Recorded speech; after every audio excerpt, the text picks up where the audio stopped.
So far away, Nisha, do you believe in spooky ghosts? I don't know. I'm very skeptical. The amount of time it took you to answer that question says it all. Nisha believes in spooky ghosts confirmed. I don't know. Spooky ghosts. The thing is, I clarify spooky ghosts, and you're like, yeah, definitely. I definitely believe in the spooky ghosts.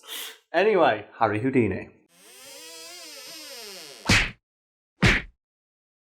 Though primarily known today for his many death-defying escapes from situations seemingly engineered specifically to kill him, back when he was alive, Harry Houdini was better known for his dogged pursuit of spiritualists and mediums, who he considered to be charlatans of the highest order.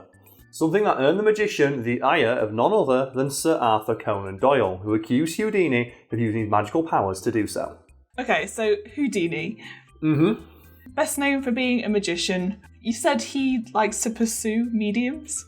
Yes, specifically to debunk them, because Harry Houdini had a real hard-on for debunking spiritualists and mediums who he fucking hated, and accused of being more full of shit than a constipated rocking horse, which resulted in him spending a not insignificant amount of his later career just going after them and exposing them in every possible way he could, often using his own knowledge of magic, sleight of hand, and just general trickery to expose the methods by which they were manipulating and exploiting others.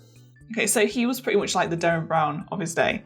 Yes, or the James Randi of his day, for people maybe more familiar with that guy, because James Randi, who I believe died a year or so ago, was probably one of the most famous debunkers of the paranormal and spiritual, and he had a standing offer of $1 million from his own pocket to anybody who could demonstrate actual psychic or spiritual powers under laboratory conditions.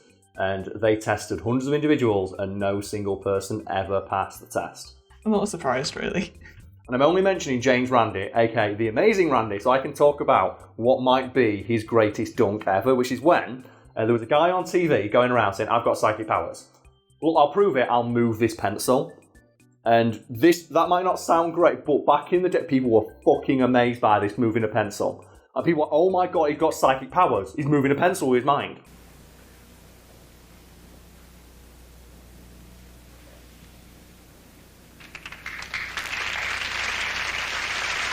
It turns out that the guy was actually blowing really hard, but in such a way where you couldn't tell that he was blowing really hard. Yeah, I think I've heard that story actually, because that sounds familiar, yeah. And what James Randi did is he learned how to do that himself, and then went on TV and demonstrated the technique in front of him, and the guy's like, oh shit. Because obviously he knows he hasn't got psychic, he knows what he's doing, but then he sees someone do what he's doing, it's like, oh my god, has he actually got psychic powers? It would be very difficult to try to put controls on it in such a way that normal currents of air that are present all the time would not move the pencil. For example, it moves very, very easily. And that's the kind of shit Harry Houdini would do. We'll get to that in a moment, but first we should discuss why he had such a hard-on for debunking spiritualists and mediums. So I'm guessing it's because he had a bad experience with one. Yes, it's exactly that. And Harry Houdini, early in his career, like many people of his age, did have some belief in the supernatural, specifically that it was possible to contact the dead, which led to Houdini visiting a medium after the passing of his mother. What went wrong during this meeting then? Well, the medium got his Derek Acorah on. Do you know when he's pretending to be possessed? Yep. And told Houdini, okay, your mother is now speaking through me. And Houdini, at first, was like, oh my god, mother, is that you? To which the medium responded as his mother, yes, Harry, it's me, which immediately made Houdini smell a rat because his mother didn't call him Harry. Because Harry Houdini wasn't his name, he was called Eric. Oh. Harry Houdini was his stage name, but nobody back then really knew that. Oh, God.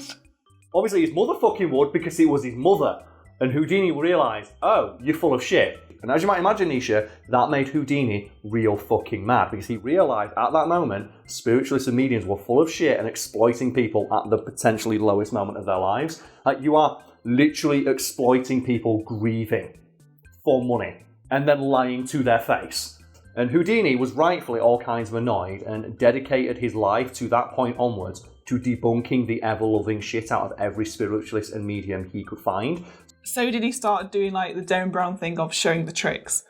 Yes, he used his skills as a magician to demonstrate the tricks that mediums and spiritualists would use to mislead people. And he also used his vast fame and influence to publicly shit on mediums and spiritualists in every single interview he ever gave from that point onwards. And he would even go to seances in disguise and then uncover himself a dramatic moment and then debunk the medium live on stage by showing everyone in the audience how the tricks were done. And considering, like, you know, the most famous magician in the world, it's like, well, it must be a trick because Harry Houdini's doing it. That is fucking baller. Turning up in disguise.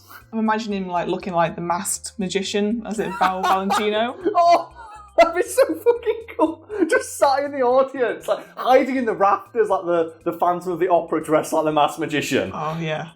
And he just like flies down like Batman with his cape and lands on stage and just throws like a smoke bomb down. It's like, and here's how it's really done. Oh, yeah, I used to love watching that when I was younger.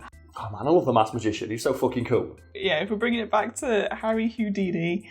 Yes. Who like to debunk magicians. Not magician. Is it magician? Yeah. Mediums. Mediums. He was a magician who debunked mediums. I'll do that again, yeah. No, it's fine. Alright, Leave that cut in. I'm going to keep interrupting you. Enough of my bad cuts, make it in Nisha. Fine. But yes, Houdini debunked mediums. Mm-hmm.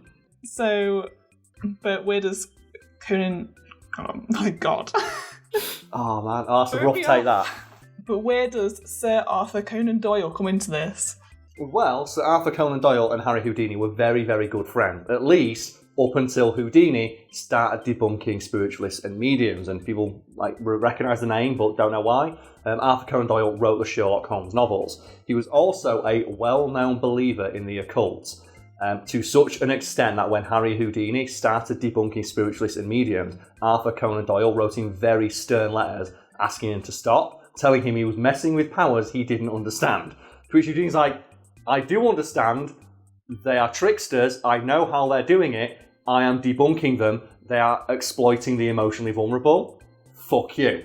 Or, you know, something to that effect. And it is reported that Houdini's absolute steadfast refusal to stop publicly shitting on mediums and debunking spiritualists caused a just rift in their friendship that never recovered. And it got to the point where Conan Doyle resented Houdini for what he was doing because he was basically just shitting all of one of his most deeply held beliefs. And it's really funny that belief was that you can contact the fucking dead, when Houdini was proving every single night on stage that it's just a trick, and it's a really easy one if you know what to do. And that reminds me of something the aforementioned James Randi once said in regards to all the people who came to him claiming to have supernatural powers. It's like, well, I know as a magician how to do all of these tricks. And if they really do have supernatural powers, they're doing it the stupid way. Because it's so much easier to do it my way as a magician. Or something to that effect. It's like, if they've really got supernatural powers, they're not very good because they're really easy to replicate using simple trickery. So that guy who can move a pencil. So I've got telekinesis, what can you do? I can move a pencil. Is that even a superpower at that point? Why would you want that? It's like you'd want to move something more epic than a pencil, like move a person, like lift a person up, move a house, I don't know, a car. It's like you couldn't even move it and write with it. You could only like roll it across the desk as if it was being pushed by a small gust of breeze.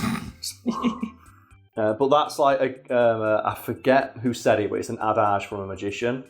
That if you want people to believe that you have magic powers, do something simple. Because if you stand in the middle of a stage and fly 10 feet into the air and spin around and do a backflip, people are going to know it's a trick. If you stand there for 10 minutes, huffing and puffing and screaming and move a thimble 1 inch across a table, people will be amazed. Yeah. Because they don't know how that was done. And it's like, in the world of magic, sometimes the simpler things often come off as more impressive.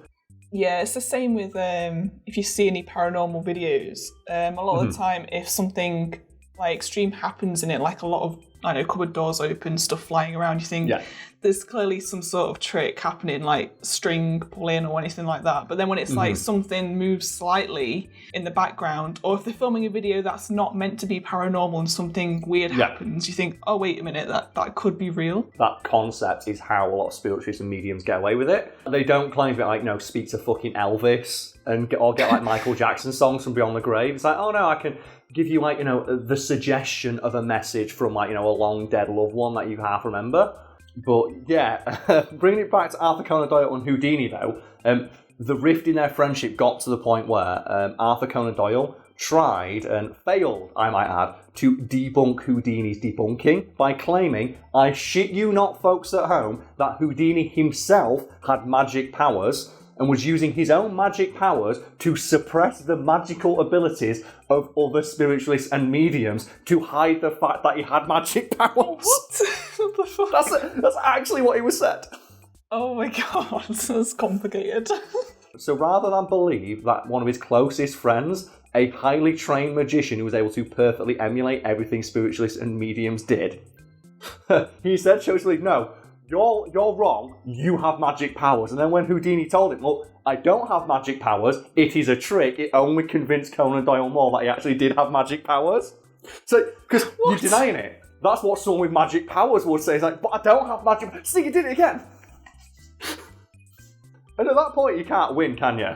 Just like, yeah, you got me. But just to sum up for everyone at home, Sir Arthur Conan Doyle genuinely believed that Harry Houdini was an immeasurably powerful psychic who used his gifts, not for the betterment of mankind or to enrich himself, but to troll other lesser psychics.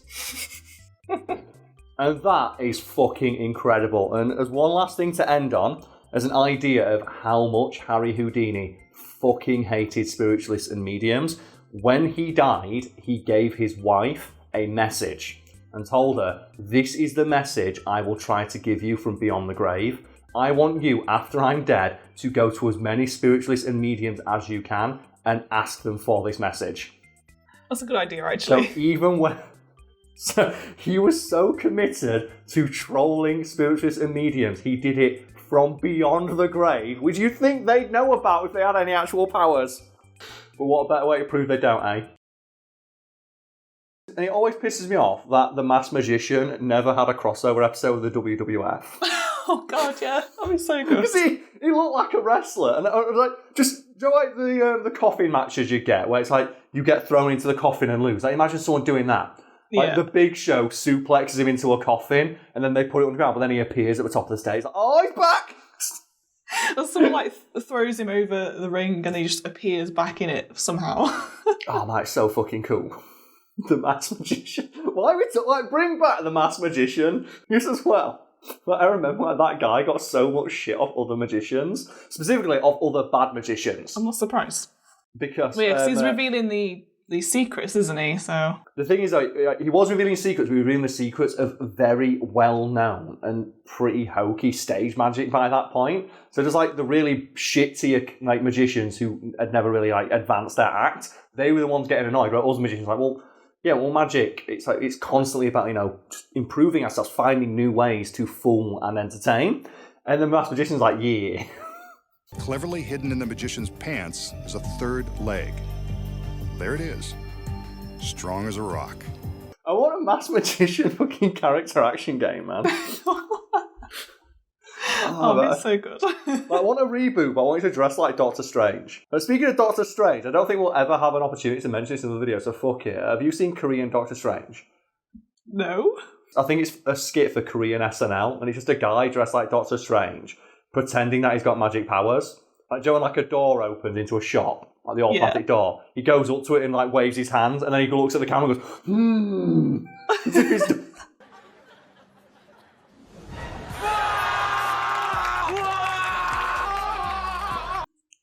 Oh god, that's just reminded me of that. I can't remember what it's called, but there's a guy who looks a little bit like David Blaine, I think it is.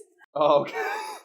He does like really stupid stuff to these two guys, and everything he does, they seem really shocked, and he just looks at the camera like...